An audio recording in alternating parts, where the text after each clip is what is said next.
Have you ever been credited with words you swear you never said? I was declared dead after a collapse at the construction site.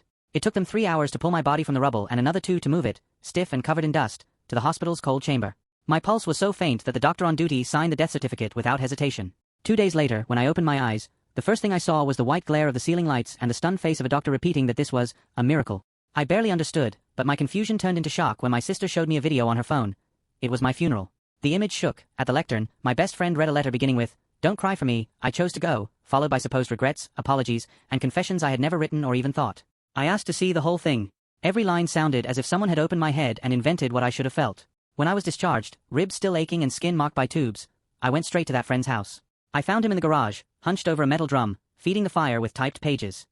He told me he wanted to give me a dignified exit, that the letter was what he believed I would have wanted to say, that he couldn't stand the idea of me leaving in silence. I just stood there without answering. I took a shovel, scooped up the still warm ashes, poured them into a bucket, added water, and watched the smoke twist before fading.